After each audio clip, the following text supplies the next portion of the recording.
know how people say that I'm the monster? I wish people could have met Thomas Ayers the way he was, the way he really was. Then people would know that he was the monster. The end of it in my mouth. March 2015. In the quiet stillness of rural Wisconsin, a family home became the center of a tragedy that would force a community, and later the entire nation, to confront uncomfortable questions about abuse, responsibility, and the boundaries of self-justification. It was here that 17-year-old Ashley A. Martinson, a teenager with a fascination for horror stories and an active online persona, would commit acts that left 2 members of her family dead and her own life forever altered. On a cold morning in March, the serenity of the Ayers home was shattered by violence. By the end of the day, Jennifer Ayers and her husband, Thomas Ayers, were dead, shot and stabbed in their own house. Their daughter, Ashley, fled the scene, leaving behind a note and a trail of online musings that would soon come under intense scrutiny. How does a teenager reach the point of believing that killing her own family is justified, even necessary? Ashley Martinson was known in certain online circles as Vamp Chick. Her blog posts and social media profiles revealed a fascination with dark fiction, tales of monsters, survival, and revenge. She wrote about isolation, anger, and imaginary violence with a detail that, in hindsight, seemed almost prophetic. For some, these posts were just another example of teenage melodrama. For others, they hinted at a growing detachment from reality. But Ashley's real life was far from fiction. In court, she described a household ruled by fear.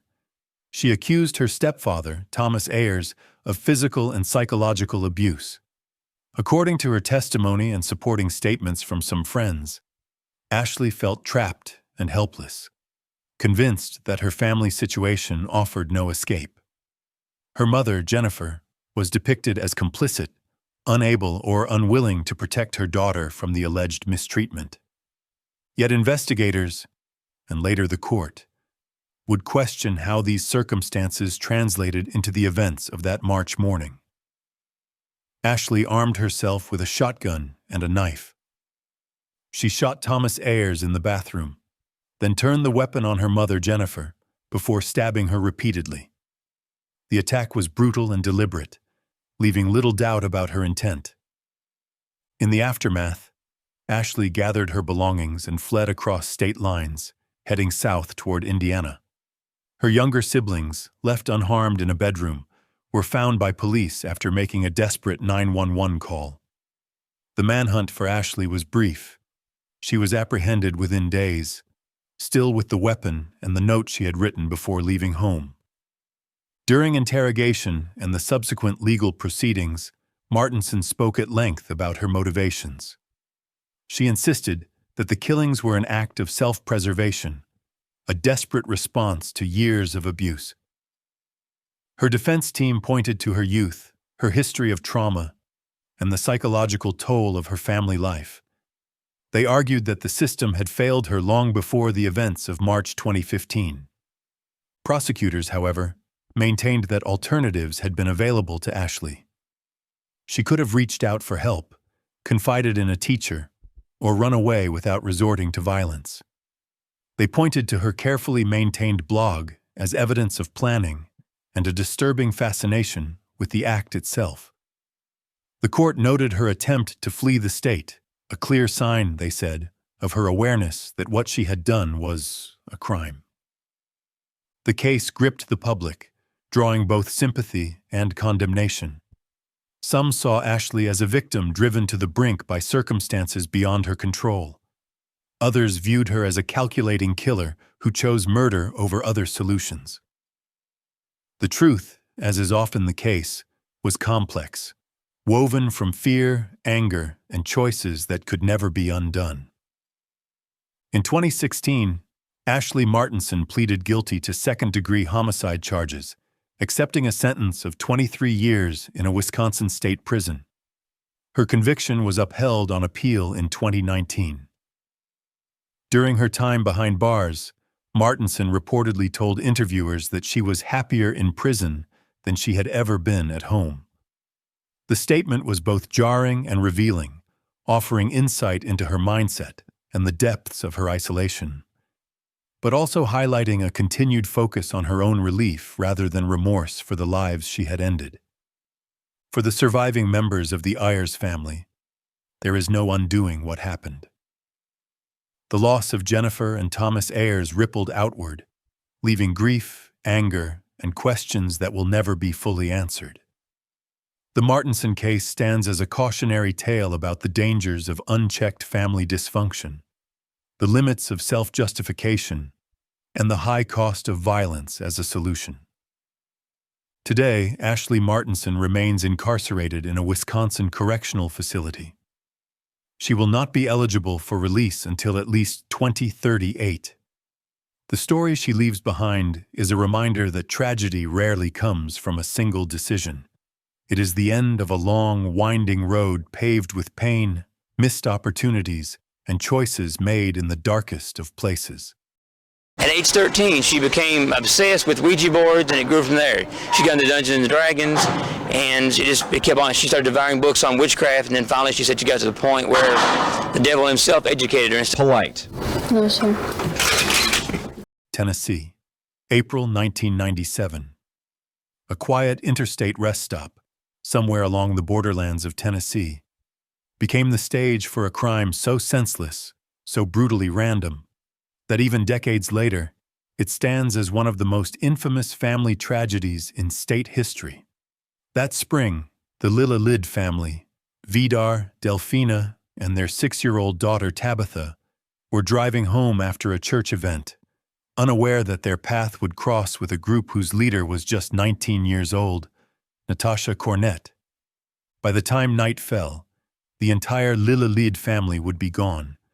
Their lives ended not by accident or misfortune, but by a deliberate act of violence that prosecutors would later describe as both calculated and unhinged.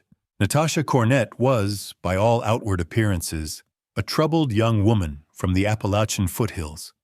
Raised amid poverty and instability, she struggled through her teenage years, gravitating toward fringe beliefs and darker corners of youth culture.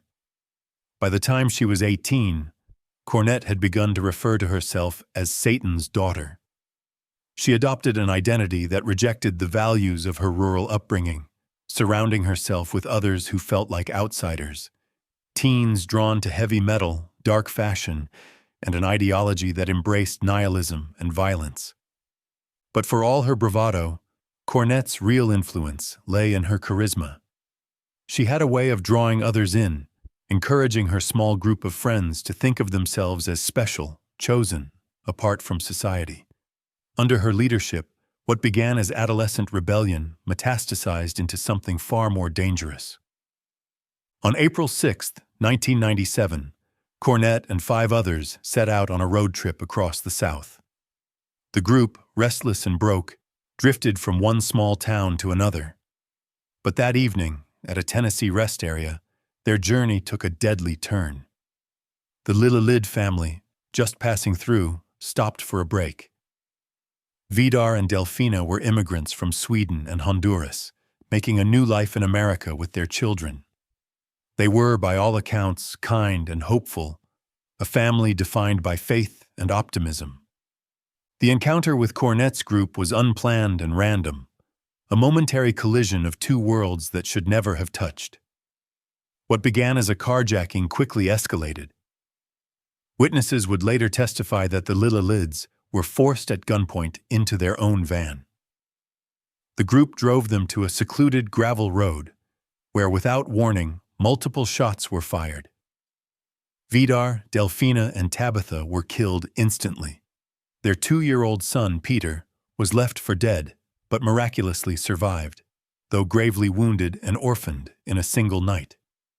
For prosecutors, the crime was an unfathomable act of cruelty, driven not just by desperation for a vehicle or money, but by an ideology that placed no value on human life.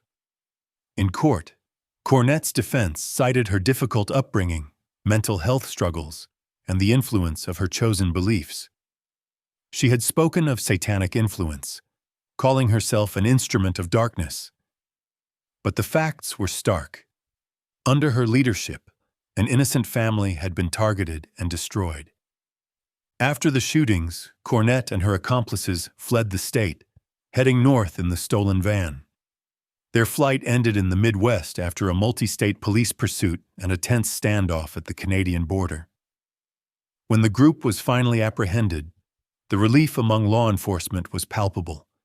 Their capture likely prevented further violence. In the courtroom, Natasha Cornett became a symbol of the era's anxieties, a young woman radicalized by extremist beliefs, apparently devoid of empathy or remorse. She showed little reaction as the details of the killings were read aloud. Her lack of visible regret and her continued allegiance to her adopted ideology disturbed everyone in attendance. Investigators and observers saw in her a warning about the power of charismatic leadership and how quickly a group can be led down a path of violence. Cornett ultimately pleaded guilty, accepting a deal that would spare her the death penalty. She was sentenced to life in prison without parole. The sentence ensured that she would never again pose a danger to the public, nor have the opportunity to lead others into violence. The Lillelid family, meanwhile, was mourned by an entire community. Friends and strangers alike grieved the senseless loss, a family eliminated for no reason except for being in the wrong place at the wrong time. Their story became a cautionary tale about the unpredictable threat of extremist groups, the vulnerabilities of random travelers, and the devastation left behind when violence strikes without warning. Today, Natasha Cornett remains incarcerated at the Tennessee Prison for Women. Nearly 3 decades have passed, but her case still stands as a chilling example of how ideology and personal turmoil can collide with deadly consequences. Her name and the story of the Lillelid family serve as a reminder that some dangers cannot be foreseen, and that sometimes the only explanation for such violence lies in the darkest corners of human belief and persuasion. Acid, So many the ways Haas could have family. been avoided, yet the best and only words anyone could ever offer is, "I'm sorry." Sorry doesn't bring back Sam, nor does it make anybody feel better. Yet in almost 2 years, the only thing I've ever wanted to say is I am sorry. Georgia, October 2016. A quiet town in middle Georgia, where life is slow and everybody seems to know one another, became the setting for a crime so chilling that even veteran detectives would later describe it as senseless, empty, and almost inhuman in its motivation. 18-year-old Sam Poss was reported missing by his family when he didn't come home one evening. There was no reason for alarm at first. Sam was known for being dependable, a good student, a loyal friend. But as the hours passed and Sam's phone went silent, concern spread through the community. Police began searching, neighbors posted flyers, and Sam's friends flooded social media with pleas for information. For nearly 24 hours, hope hung in the air. Then police received a confession. The tip didn't come from a stranger or a vagrant passing through town. It came from someone Sam knew well, a friend. Dakota White, just 17 at the time, sat down in an interview room and calmly explained what he had done. He told officers that he had lured Sam to his house, then stabbed and strangled him, leaving his body in a remote wooded area. White's motive, as he described it, was as cold and incomprehensible as any in recent memory. He said he wanted to know what it felt like to end someone's life. What drives a teenager to murder, not in anger, not for money or revenge, but out of curiosity? That was the question that would haunt the town of Sonoya long after the headlines faded. Dakota White grew up in a household marked by instability. Reports would later surface describing an environment shaped by domestic chaos and substance abuse. He was exposed early on to dysfunction, shouting matches behind closed doors, police visits, and unpredictable mood swings. Teachers described him as quiet, even withdrawn. But behind the silence, White had begun to fantasize about violence, sometimes talking with friends about what it might be like to kill. In the days before the murder, White's behavior took a darker turn. Investigators found evidence that he had carefully planned the attack, making lists and writing notes about how to carry it out. He selected Sam Poss, a classmate and former friend, as his victim. The planning removed any doubt about impulsivity. This was not a crime of passion, nor was it an act of desperation. It was, as prosecutors would later argue, a calculated experiment, an attempt to satisfy a twisted curiosity about the finality of death. On the night of October 14, 2016, Sam Poss received a text from Dakota White inviting him over to play video games. It was a familiar invitation, the sort friends accept without a second thought. But when Sam arrived, the evening took a deadly turn. White attacked Poss, stabbing and strangling him with deliberate force. The violence was brutal, but what stood out most was White's detachment, his ability to separate himself from the horror of what he was doing. After the murder, White hid Sam's body in a wooded area outside of town. He returned home, showered, and acted as though nothing had happened. The next day, he even joined in the search efforts, pretending to be concerned for his missing friend. But the facade didn't last. Confronted by detectives, White confessed to the crime and led authorities to the body. His confession was marked not by remorse, but by an eerie focus on his own experience. He spoke openly about his curiosity and the planning that had gone into the attack. In court, White showed little genuine emotion. He did not apologize to Sam's family. He did not weep or beg for forgiveness. Throughout the proceedings, his words remained centered on himself, never fully acknowledging the enormity of what he had taken from the Poss family. Prosecutors described him as emotionless and calculating, a teenager with no apparent sense of the value of another person's life.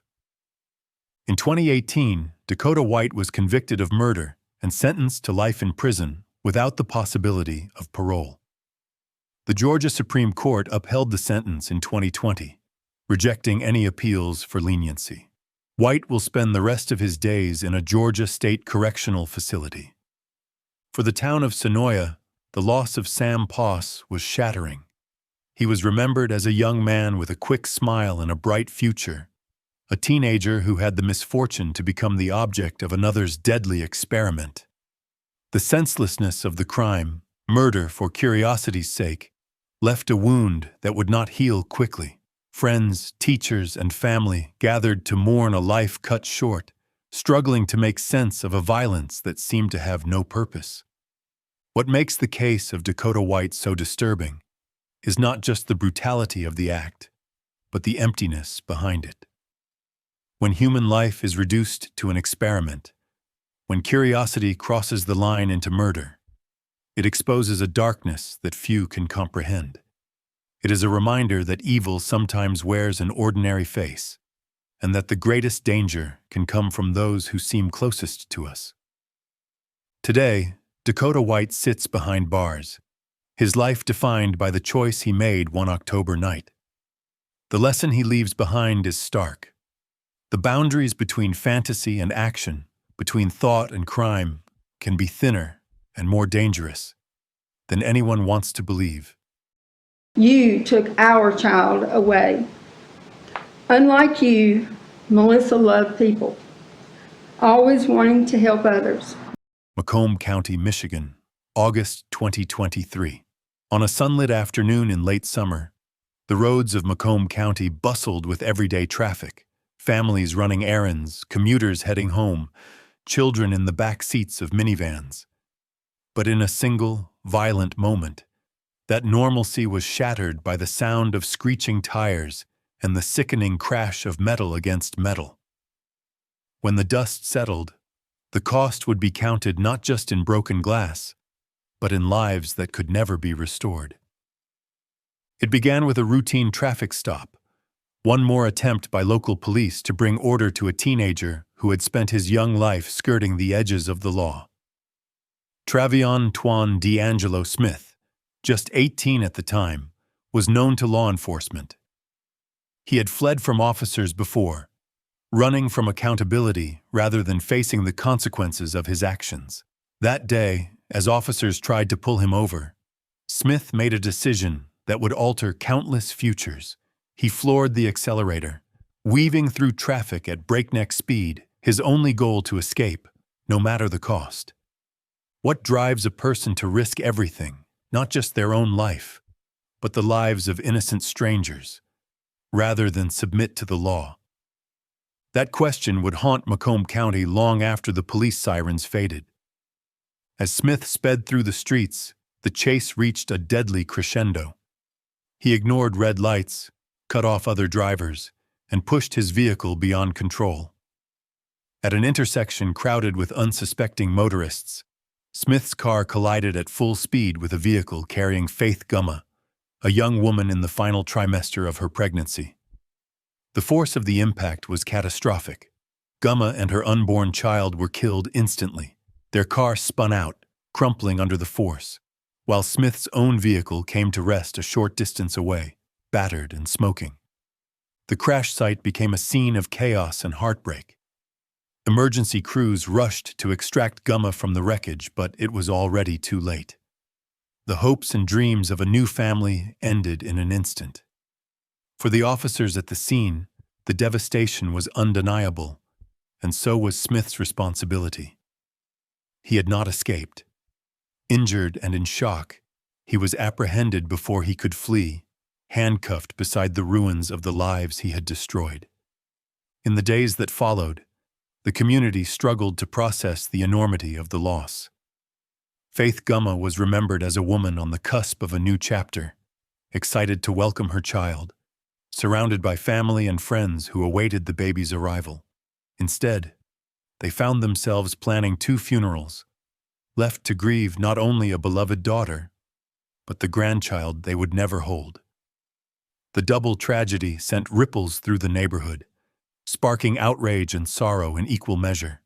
Smith's background quickly became part of the public record.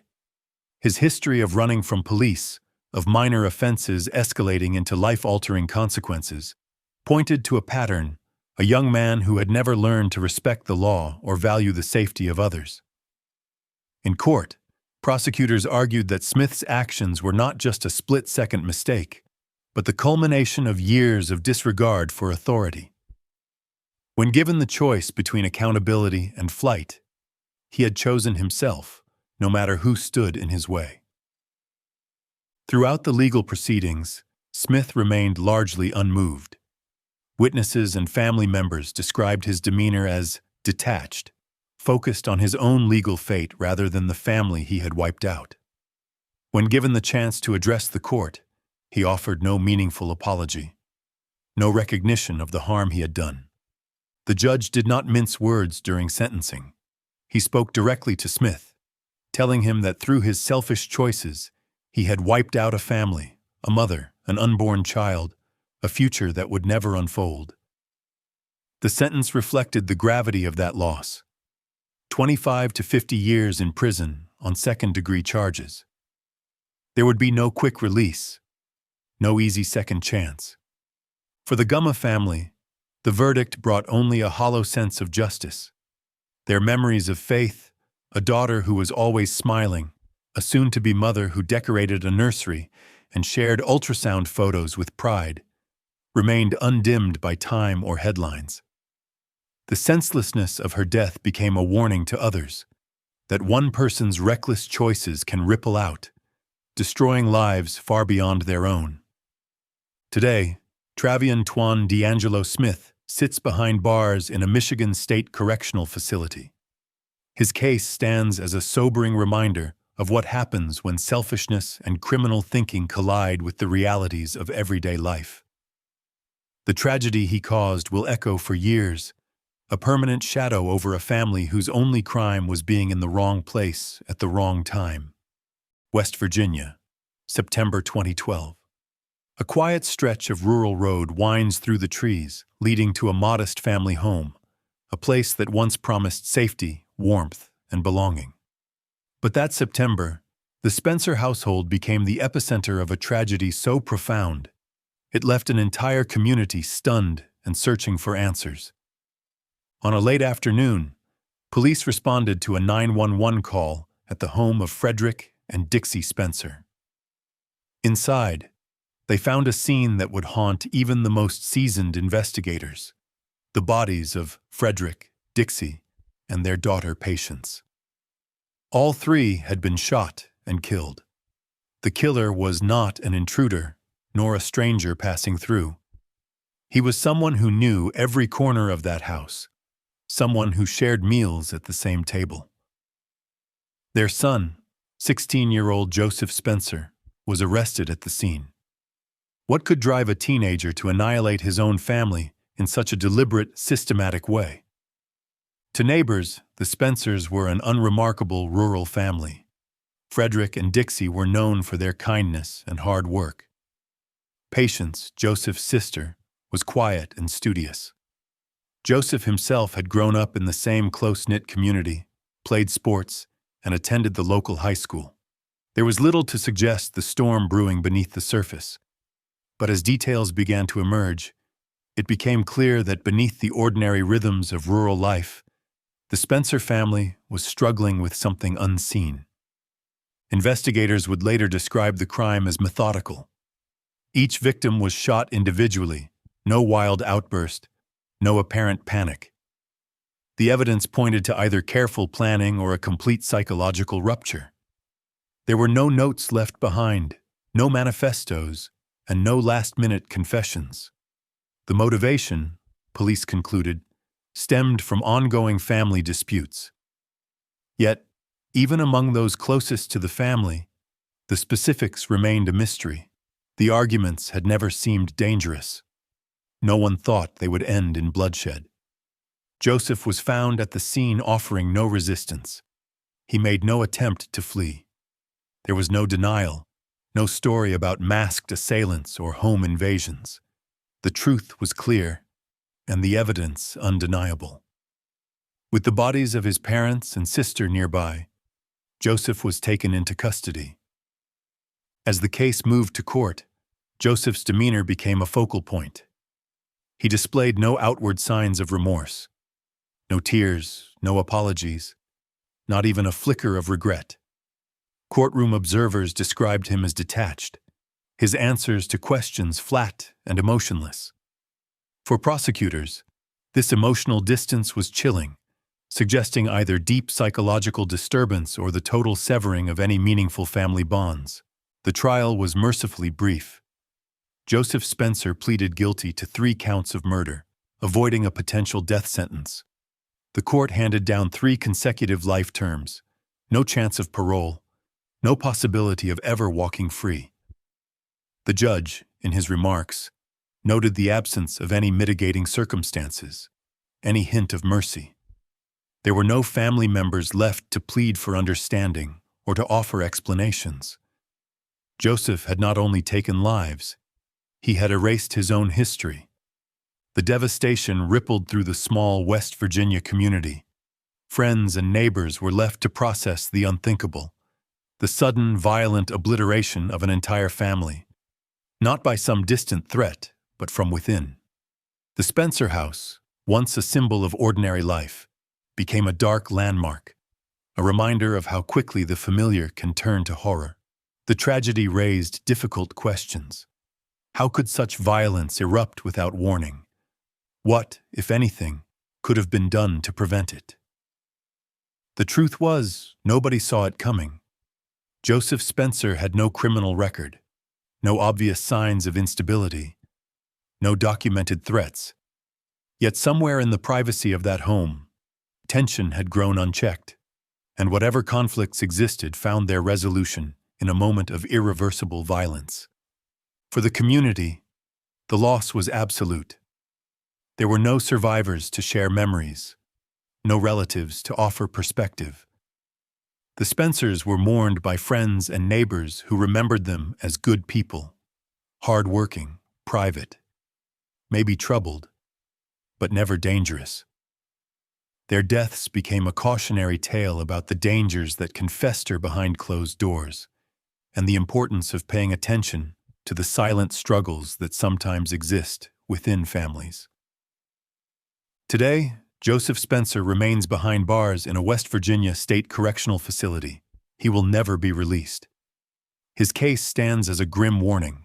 The people closest to us, those we trust the most, can sometimes become the source of unimaginable harm. It is a reminder that the warning signs of family conflict, however subtle, should never be dismissed. In the end, the Spencer family's story is not just about one night of violence, but about the hidden fractures that can tear families apart and the devastating consequences when help comes too late. Aberconfig, Wales, October 2010. In a small Welsh village surrounded by forests and quiet lanes, the promise of youth was shattered by a crime so senseless that its details would echo for years in the halls of local schools and the hearts of grieving families. What began as the ordinary troubles of a teenage romance ended in the unthinkable: a wager among friends, a moment of peer pressure, and the loss of a young life. 16-year-old Rebecca Aylward was known for her optimism, her easy smile, and the close bond she shared with her family. She was, by all accounts, a typical teenager, navigating the ups and downs of friendship, exams, and first love. Her former boyfriend, Joshua Davies, was also just 16. But beneath the surface of his ordinary life, something dark had taken hold. How could a bet between friends become the catalyst for murder? How does youthful bravado turn into deadly violence? In the weeks leading up to the tragedy, Davies became consumed by resentment over his breakup with Rebecca. Friends would later recall how his comments about her grew more aggressive and troubling, laced with anger and threats. It wasn't just idle talk. Davies repeatedly joked about harming Rebecca, with some remarks dismissed as bravado, others as unsettling but unbelievable. Then, one day, the joking turned into something more concrete. Among a group of teenage friends, a wager was made. A breakfast meal would be the prize if Davies followed through on his threats. The bet seemed ludicrous. A twisted dare passed around in text messages and casual conversation. But for Davies, it became a plan. He invited Rebecca to meet him, telling her he wanted to reconcile, that maybe there was still hope for their friendship. On that October morning, Rebecca left her home believing she would spend the day with someone she once trusted. Instead, Davies lured her into a secluded wooded area outside Aberconfig. There, in a cold and calculated attack, he used a heavy rock to end her life. The violence was swift, the betrayal complete. When the act was done, Davies left her body hidden among the trees and walked away. For hours, Rebecca's family waited anxiously, her absence growing more alarming with each passing minute. Police were soon involved, and the search for the missing teenager began. Meanwhile, Davies returned to his friends, calmly relaying stories about his day, making no mention of what he had done. But the evidence would not stay hidden for long. Investigators quickly uncovered a trail of digital communication, text messages between Davies and his friends, that revealed the planning and the twisted bet behind the crime. These records showed not only premeditation, but a shocking level of peer complicity. The group's casual encouragement, and Davies's desire to impress them, had pushed a troubled teenager over the edge. When questioned, Davies at first denied any involvement, insisting that he had nothing to do with Rebecca's disappearance. But the weight of the evidence was overwhelming. Forensic analysis tied him to the crime scene, and the text messages provided motive and intent. His friends, confronted with the seriousness of the investigation, began to share what they knew. The trial that followed gripped Wales. Prosecutors painted a portrait of a young man whose anger and need for validation had turned deadly, a teenager capable of calculating violence in pursuit of something as trivial as a breakfast wager. The defense argued about the influence of peer pressure and Davies's emotional immaturity. But the facts were clear. Rebecca's life had ended in an act of deliberate brutality. The judge sentenced Joshua Davies to life in prison, with a minimum term of 14 years. For years, Davies maintained his innocence, denying that he had killed Rebecca. It was not until 2018 that he finally confessed, admitting what investigators and Rebecca's family had long known. Rebecca's mother became an outspoken advocate, vowing to fight any early release for her daughter's killer. As of 2025, Davies' status regarding parole remains unresolved. The pain of the crime and the possibility of Davies' release continues to weigh heavily on the family and community. For those left behind, the loss is measured not only in years but in memories never made. Rebecca's friends graduated, began their adult lives, and carried the absence of her gentle presence with them. The community remains haunted by the realization that ordinary teenage emotions, anger, jealousy, the longing to impress, can, in the wrong circumstances, spiral into tragedy. The Joshua Davies case endures as a cautionary tale about the dangers of unchecked peer pressure, the power of digital communication to magnify the worst instincts, and the profound consequences of even the smallest decisions. In the end, the promise of youth was stolen not just from Rebecca, but from everyone who knew her. The echoes of that October day linger, a warning that beneath the surface of ordinary teenage life, the seeds of tragedy can sometimes take root and grow unseen. DeKalb County, Georgia, 2023. The rhythmic clatter of dishes, the chatter of customers, and the smell of breakfast foods on the griddle. These were the familiar sounds of an IHOP restaurant in suburban Georgia, a place where teenagers took their first jobs and learned the value of hard work. But one afternoon in 2023, that routine was shattered by an act of violence that would change lives forever. 16-year-old Jacob Miller was finishing up his shift, working side by side with classmates and friends, when a sudden argument broke out near the kitchen. Witnesses would later say that the dispute began quietly, a few angry words exchanged between Miller and his co-worker, Jakari Naki Childs. The source of the conflict was personal, a romantic relationship that had soured, emotions that spilled from their private lives into their place of work. No one expected what happened next. In a moment that stunned everyone present, Childs drew a handgun and shot Miller in front of coworkers and customers. There was no time for intervention, no chance for words to diffuse the situation. The restaurant, meant to be a safe haven for young workers and families, became the scene of a tragedy that would reverberate throughout the community. How does a personal disagreement between two teenagers spiral so quickly into fatal violence, especially in a public space? For the witnesses, friends, classmates, customers, and managers, the shock was immediate and overwhelming. Many of those present would later struggle with memories of the scene, the sudden noise, the panic, and the realization that their everyday workplace had turned into a crime scene. Some ran for cover, others froze in disbelief. The trauma of witnessing such violence left deep and lasting scars. The connection between Childs and Miller was not limited to the IHOP. The two boys attended the same school, shared mutual friends, and had spent hours together both on and off the job. The shooting was more than just a random act of violence. It was a betrayal that fractured the bonds of trust in their circles of friends and coworkers. For those who knew both boys, the pain was doubled, a loss, and a sense of confusion about how it could have come to this. After the shooting, Childs made no attempt to escape.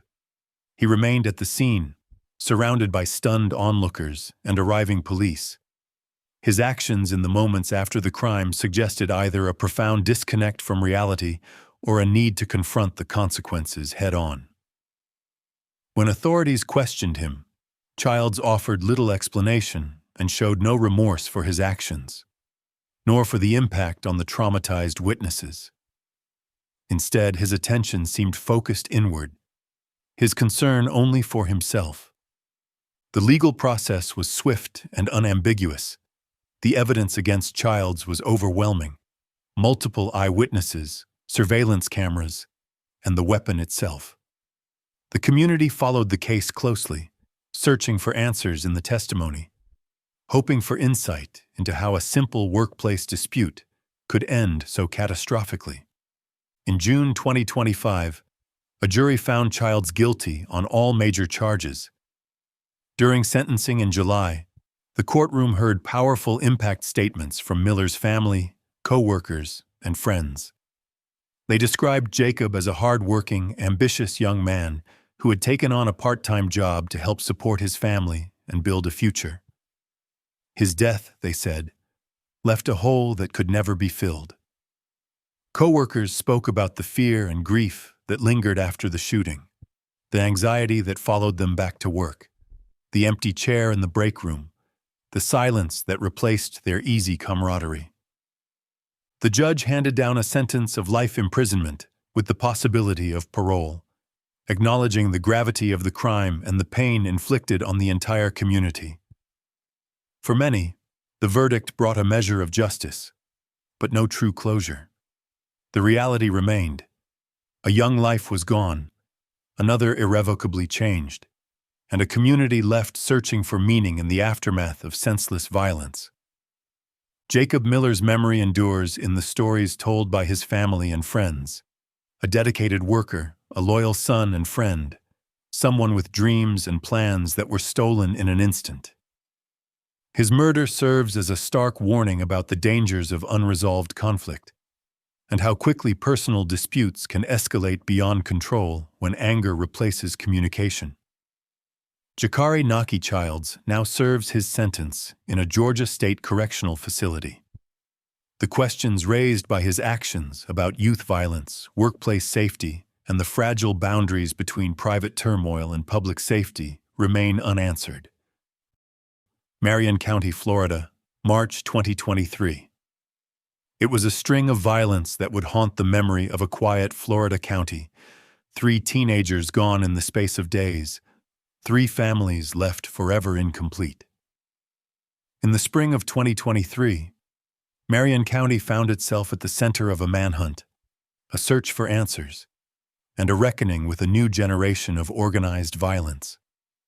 Among the names at the heart of the investigation was Robert Robinson, a teenager with deep ties to the same criminal group that had already shocked the region through the actions of Taj Bruton. The details of the case would quickly make headlines nationwide. 3 victims, Layla Silvernail, Camille Quarles, and Michael Hodo, all teenagers themselves, all known to their killers, all lost to a level of violence that seemed almost unfathomable for their age. The attack was more than a spontaneous outburst. Prosecutors described it as a coordinated, execution-style triple homicide, planned, systematic, and utterly ruthless. How does a second perpetrator, drawn from the same group, show such equal callousness toward the victims? It was a question that troubled not just investigators, but an entire community. Robert Robinson, like his co-defendants, was still a teenager when he became involved in the chain of events that led to the murders. His background mirrored that of Bruton: exposure to gang life, normalization of violence, and a network of peers whose sense of morality had been warped by the demands of loyalty and quick money. Within this world, the usual boundaries, empathy, caution, even fear, seemed to have faded. What mattered was status and survival, no matter the cost. The night of the murders, Robinson and his accomplices set out with a specific goal: to rob their chosen targets. The plan was not just to take what they wanted, but to erase any possibility of witnesses. The group lured Layla, Camille, and Michael under false pretenses. The attacks that followed were swift and decisive, each victim shot and left to die. There was no mercy shown, no hesitation. Every detail, the choice of location, the weapons, the order of events, pointed to a level of planning and cold detachment that would later stun even veteran law enforcement officers. As the investigation unfolded, the coordinated nature of the crime became even more apparent. It was clear that this was not the act of one individual, but the result of a group dynamic in which violence was shared and responsibility diffused.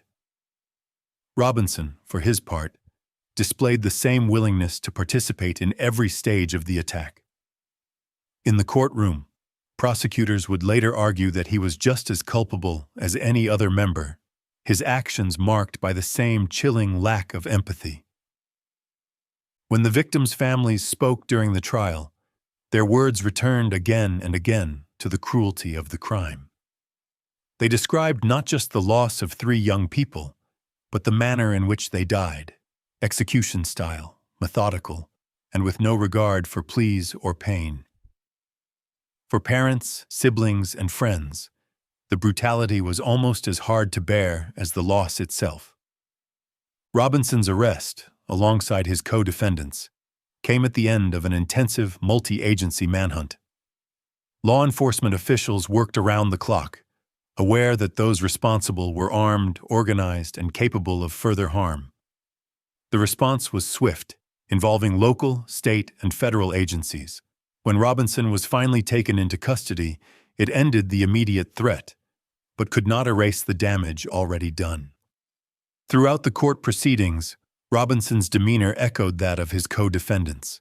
He showed no visible remorse, no recognition of the pain suffered by the victims' families. His attention remained fixed on the legal process, his own fate, the technicalities of the case, rather than on the reality of the lives taken. Observers noted his lack of empathy, a quality disturbingly common among those who participated in the killings. In July 2025, Robinson entered a plea of no contest, accepting a life sentence without the possibility of parole. The sentence was identical to those handed down to the other perpetrators, a clear statement from the court that every participant bore equal responsibility for the coordinated, calculated murders. There would be no leniency, no second chances. Today, Robert Robinson serves his life sentence in a Florida state correctional facility. He remains incarcerated alongside the others, each day a stark reminder of the consequences of group violence and the dangers of a culture that values power over human life. For the families of Layla, Camille, and Michael, the sentences brought a measure of justice, but no true solace. The echoes of those nights linger, a warning of what can happen when violence is normalized and empathy lost.